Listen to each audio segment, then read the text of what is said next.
வணக்கம் நண்பர்களே. இன்னைக்கு என்ன பார்க்க போறோம்னா, பொது அறிவியல்ல உடல் நலம் மற்றும் ஊட்டச்சத்துக்கள். அதுல நம்ம வைட்டமின்கள் பார்க்க போறோம். வைட்டமின்கள் வைட்டமின்கள்னா மனித உடலில் சில தேவைகளை பூர்த்தி செய்ய நமக்கு குறைந்த அளவு தேவைப்படும் ஒரு ஊட்டச்சத்து தான் வைட்டமின்கள். அப்ப இந்த வைட்டமின்கள்ல டி டிஎன்பிசில கண்டிப்பா ஒரு கொஸ்டின் கண்டிப்பா வந்துரும். அப்போ இன்னைக்கு என்ன பார்க்க போறோம்னா வைட்டமின்கள் அதை பற்றி சில ஷார்ட்கட்ஸ் அண்டு ஈஸியாக எப்படி ஞாபகம் வச்சுக்கலாம் அதெல்லாம் பற்றி நம்ம இந்த வீடியோவில் பார்க்க போகிறோம். நல்லா பாருங்க, இது ரொம்ப யூஸ்ஃபுல்லாக இருக்கும் உங்களுக்கு. இப்போ வைட்டமின்கள் வைட்டமின்கள் வைட்டமின் ஃபர்ஸ்ட் கொஸ்டின் பாருங்க. வைட்டமின் என்ற சொல்லை அறிமுகப்படுத்தியவர் யாருன்னா டாக்டர் பங்க். அடுத்து பாருங்க, நீரில் கரையும் வைட்டமின் அப்படின்னா பிசி. இப்போ வைட்டமின் ஏபி, அடுத்து பியில் பி1, பி2, பி3, பி6, பி12 அப்படி இருக்குது. அடுத்து வைட்டமின் சி, அடுத்து வைட்டமின் டி, அடுத்து வைட்டமின் இ, வைட்டமின் அடுத்து கே, இப்படி பல்வேறுபட்ட வகைகள் இருக்குது.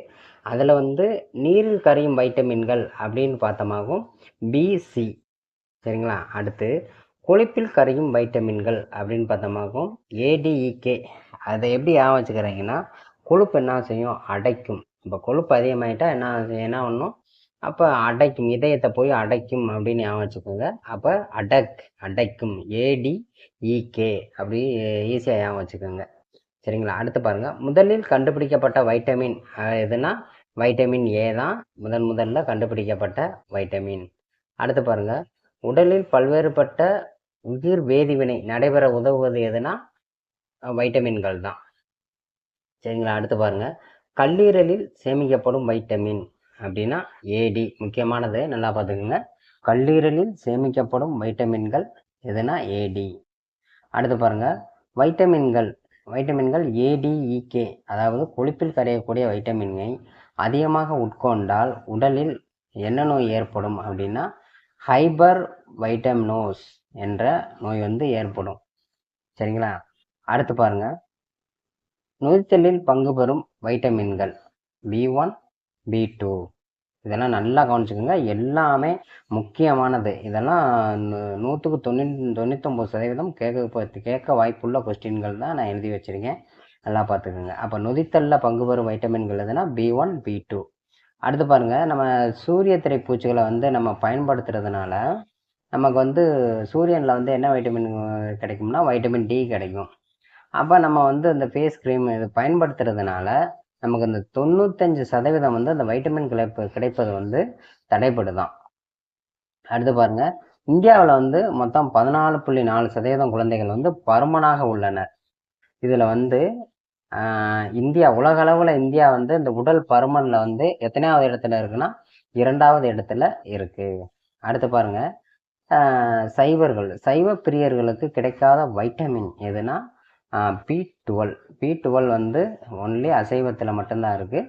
அப்போ சைவ பிரியர்களுக்கு கிடைக்காத வைட்டமின் எது அப்படின்னு கொஸ்டின் கேட்டால் பி12. அடுத்து பாருங்க, சூரிய ஒளி வைட்டமின் அப்படின்னா எதை சொல்லுவோம்? Vitamin D. அப்போ இந்த வைட்டமின் டியோட அந்த பயன் என்னன்னா, இப்போ கால்சியத்தை உறிஞ்சு வேலையை செய்கிறது.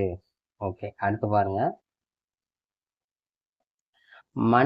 மனிதனின் தோலில் சூரிய ஒளி விழும்போது அதில் பாருங்க என்ன, அதாவது வைட்டமின் டி என்னவாக மாறுகிறது அப்படின்னா எர்கோஸ்டிராலை அது வைட்டமின் டி மாறும். அப்போ சூரிய ஒளி மனித தோலில் விழும்போது அது என்னவாக மாறுகிறது அப்படின்னா எர்கோஸ்டிரால், அதாவது வைட்டமின் டி எர்கோஸ்டிராலா மாறுது அப்படின்னு சொல்றாங்க. அடுத்து பாருங்க, முருங்கை இலை ஆக்சிஜனேற்ற தடுப்பானாக செயல்படுகிறது. இதில் பாருங்க எல்லாமே இதெல்லாம் கேட்டிருக்காங்க. கொழுப்பில் கரையும் வைட்டமின்கள், நீரில் கரையும் வைட்டமின்கள், அடுத்து இதெல்லாம் கேட்டிருக்காங்க. முக்கியமானது, இதெல்லாம் நல்லா பார்த்துக்கோங்க. அடுத்து பாருங்க, வைட்டமின்கள் அதோட வேதிப்பெயர், அடுத்து அதனால் ஏற்படாத அந்த குறைபாட்டால் எந்த குறைபாட்டால் ஏற்படும் நோய்கள், இதெல்லாம் பற்றி பார்க்க போகிறோம். இது வந்து முக்கியமானது. இது வந்து ரொம்ப ஈஸியாக வைக்கிறதுக்கும் ஷார்ட்கட்டுன்னு சொல்லித்தரேன். நல்லா பார்த்துக்கோங்க. இப்போ வந்து ஃபஸ்ட்டு பாருங்களேன், வைட்டமின் ஏ. வைட்டமின் ஏ வந்து நமக்கு நல்லா படிச்சிருப்போம். வைட்டமின் ஏ வந்து எதில் அதிகமாக அப்படி இருக்குன்னா கேரட்டு. கேரட் வந்து அப்போ கேரட் இருக்குது. அப்போ கேரட் வந்து நல்லா ஆரஞ்சு கலரில் இருக்கும். ஓகே, இப்போ வந்து ஒரு கேரட் வந்து ரெட் கலரில் இருக்குது அப்படின்னு ஞாபகம் வச்சுக்கோங்க. அப்போ ரெட் கலரில் இருக்குன்னா அப்போ ரெட்டினால் கரோட்டின். அப்போ வைட்டமின் ஏவோட வேதியியல் பேர் என்ன? Retinal carotene. அடுத்து அடுத்து பாருங்க, anti zero Dalmia. Anti zero Dalmia அப்படின்னு ஞாபகம் வச்சுக்கோங்க. அப்போ ஷார்ட்கட் என்ன? வைட்டமின் ஏ கேரட்டில் இருக்குது. கேரட் வந்து ரெட்டினால் கரோட்டின். அப்போ இந்த வைட்டமின் ஏ குறைபாட்டால் ஏற்படும் நோய் அப்படி என்னன்னு பார்த்தீங்களாகும், மாலைக்கண் நோய், உலர்ந்த கார்னியா அப்படின்னு சொல்லலாம். அடுத்து இந்த வைட்டமின் ஏ என்னென்ன உணவில் இருக்குன்னா கேரட், மீன், பப்பாளி இதிலெல்லாம் வந்து வைட்டமின் ஏ வந்து அதிகமாக இருக்குது. அந்த உணவுகள் அதிகமாக சாப்பிட்டா நம்ம வைட்டமின் ஏ குறைபாட்டால் வரும் நோயை வந்து நம்ம தவிர்க்கலாம். அடுத்து இப்போ பாருங்கள் ஒரு ஷார்ட்கட்டு. அப்போ வைட்டமின் பி பார்க்க போகிறோம். இப்போ வைட்டமின் பியில் வந்து B1, B2, B3, B6, B12 இருக்குது. இதுக்கு ஷார்ட்கட் என்னன்னா நல்லா பாருங்கள், கீழே எழுதியிருக்கேன் பாருங்கள் ஷார்ட்கட்டு. தரிணி பைசா. தரிணி பைசா இதை மட்டும் ஞாபகம் வச்சுக்கோங்க, எப்பயுமே ஞாபகம் வச்சுக்கோங்க. இதை வச்சே நம்ம எழுதிடலாம். இப்போ பாருங்கள் ஃபஸ்ட்டு B1 பாருங்கள். B1க்கு வந்து தரிணி தயமின். அப்போ B1 குறைபாட்டால் ஏற்படும் நோய் என்னன்னா பெரிபெரினா என்ன? நரம்பு மண்டல பாதிப்பு. இதெல்லாம் நல்லா வச்சுக்கோங்க, இதெல்லாம் கொஸ்டினில் கேட்டிருக்காங்க. வைட்டமின் B1 தயமின் பெரி.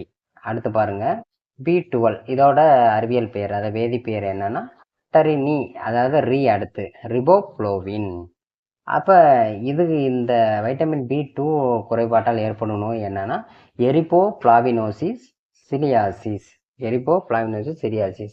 இப்போ இந்த B12 அதாவது எந்த காய்கறியில் இருக்குது அப்படின்னா பச்சை காய்கறி, பட்டாணி, இந்த பீன்ஸ்லலாம் அந்தந்த B2 வந்து அதிகமாக இருக்குது.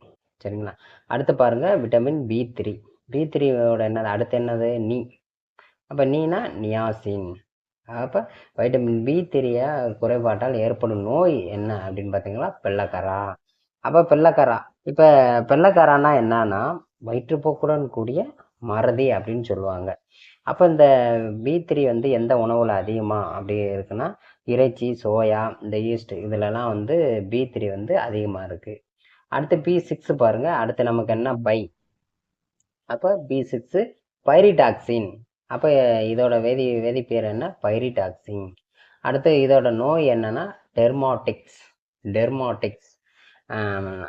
அடுத்து பாருங்க P12 இதோட வேதியியல் பேர் என்ன?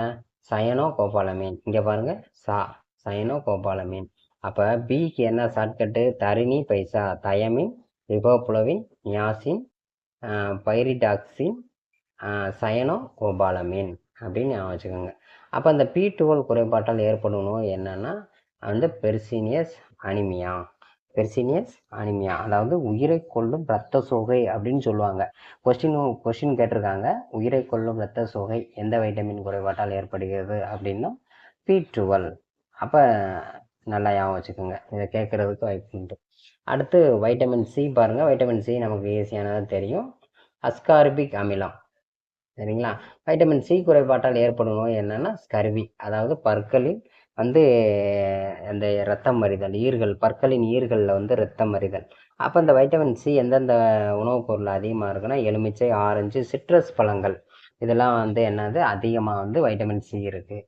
அடுத்து வைட்டமின் டி பாருங்க, கால்சிபெரால். வைட்டமின் சின்னா நமக்கு தெரியும் கால்சியம், அது வந்து சூரிய ஒளி வைட்டமின் அப்படின்னு சொல்லுவாங்க. அப்போ சூரிய ஒளியிலேருந்து வைட்டமின் டி கிடைக்குது. அப்போ கால்சியம் எலும்பு வலுவாக இருக்க கால்சியம் தான் தேவைப்படுது. அப்போ அதை ஷார்ட்கட்டாக வச்சு நீங்கள் ஞாபகம் வச்சுக்கோங்க. அப்போ கால்சியம், வைட்டமின் டினா அதோட வேதிப்பேர் என்ன? கால்சிபெரால். அப்போ இந்த வைட்டமின் டி குறைபாட்டால் ஏற்படும் நோய் என்னென்னு பார்த்தீங்கன்னா ரிக்கர்ட்ஸ். அப்போ ரிக்கர்ட்ஸ்னால் அந்த வளைந்த எலும்புகள், வலிமையற்ற எலும்புகள், இதுதான் இந்த நோயோட அறிகுறி. அப்போ இது இந்த வைட்டமின் டி எந்தெந்த உணவுப் பொருளில் கிடைக்குதுன்னா பால், முட்டை, காய்கறி மற்றும் சூரிய ஒளி. அடுத்து வைட்டமின் இ பாருங்க, ஆன்டி ஸ்டெரிலிட்டி இது வேதிப்பெயர். அப்போ நம்ம ஆன்டி ஸ்டெரிலிட்டி டோகோஃபெரால் இப்படி இதை எப்படி ஆச்சுக்கணும்னா நம்ம பக்கத்து வீட்டு ஆண்டி அப்போ அவங்க வந்து இதோட நோய் என்னன்னா மலட்டுத்தன்மை. அப்போ அவங்களுக்கு திருமணமாகி நிறைய நிறைய ஆண்டுகள் ஆகுது, ஆனால் அவங்களுக்கு வந்து குழந்தை இல்லை அப்படின்னு ஞாபகம் வச்சுக்கோங்க. அப்போ ஒரு டெரிலிட்டினா ஒரு தெளிவு இல்லாமல் இருக்காங்க அப்படின்ட்டு சும்மா ஷார்ட்கட் ஞாபகம் வச்சுக்கோங்க. அப்போ வைட்டமின் இ வந்து ஆன்டி ஸ்டெரிலிட்டி அல்லது டோகோஃபெரால். அப்போ அந்த வைட்டமின் இ குறைபாட்டால் ஏற்படும் நோய் என்னன்னா மலட்டுத்தன்மை.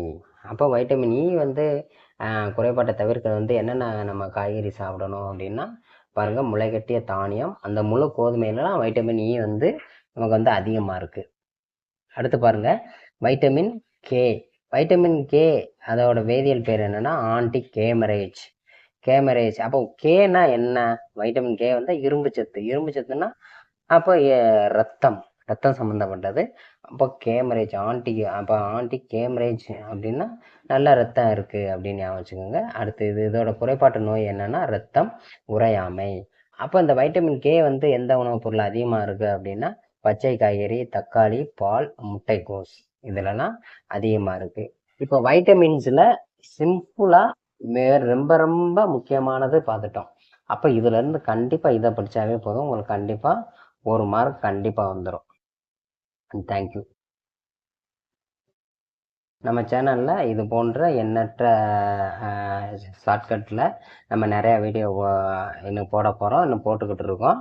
இது மாதிரி நீங்கள் மேக்ஸில் வந்து நிறையா இந்த சிம்பிளாக புரிகிற மாதிரியும் போட்டுக்கிருக்கோம். நீங்கள் வந்து நம்ம சேனல் பிடிச்சிருந்தா லைக் பண்ணுங்கள், ஷேர் பண்ணுங்கள், சப்ஸ்கிரைப் பண்ணுங்கள்.